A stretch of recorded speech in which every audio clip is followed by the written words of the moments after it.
En setembro de 2024 houbo incendios en Portugal que foron tan grandes que o fume cubriu Galicia.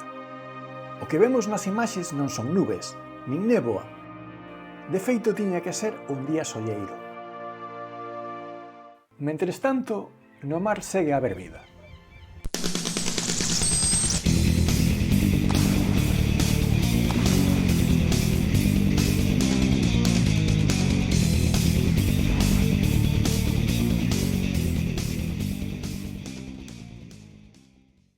Veremos que os incendios poden afectar a vida no mar e fora del.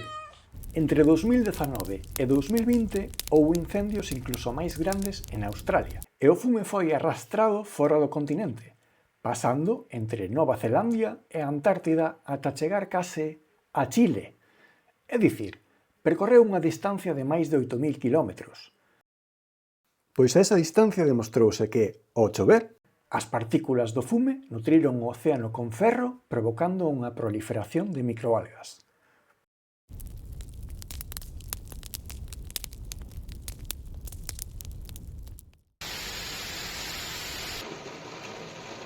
A chuvia pode arrastrar as cinzas ata o mar, levando nutrientes que alimentan as microalgas e as bacterias. Esas bacterias son naturais, que en condicións normais están nun estado de equilibrio. É dicir, imaginemos que temos 5 especies bacterianas hipotéticas. En condicións normais, cada especie contribúe unha parte proporcional ao total de bacterias. Pero se hai unha chegada masiva de nutrientes, como os das cinzas, unha especie pode ser capaz de aproveitar eses nutrientes máis rápido que as demais, proliferando e impedindo que o fagan outras especies. Segue a haber 5 especies de bacterias, pero agora hai unha que domina e relega as outras a un segundo plano. Aínda que a maioría das bacterias mariñas son boas, non todas o son, e unha alteración deste tipo pode facer que proliferen bacterias que, ás veces, dan problemas.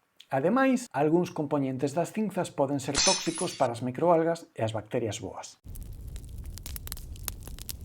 O certo é que non se sabe moito o que pasa con outros organismos. Hai estudos que relacionan a cinza dos incendios con toxicidade en organismos acuáticos. Moitas veces é unha toxicidade subletal, é dicir, que non mata ao animal, pero sí que lle provoca problemas. No caso de animais grandes, como poden ser os arroaces, o pouco que se sabe é dun estudo que tuvo lugar en California con arroaces entrenados, os que, aproveitando uns incendios que había na zona, con mala calidade de aire, puderon comprobar que efectivamente houbo efectos fisiolóxicos sobre estes animais, parecidos aos que hai sobre os humanos. Pero cando pasamos da literatura científica ás noticias, xa a cousa cambia. Temos morea de noticias en Galicia relacionando os incendios con perdas no sector marisqueiro. Se queredes saber máis sobre estas noticias, tedes os enlaces aquí abaixo. Se che gustou este vídeo, dalle gústame, comparte e suscríbete a canle. Ademais, se fas clic aquí, poderás aprender por que hai tanta vida nas Rías Baixas.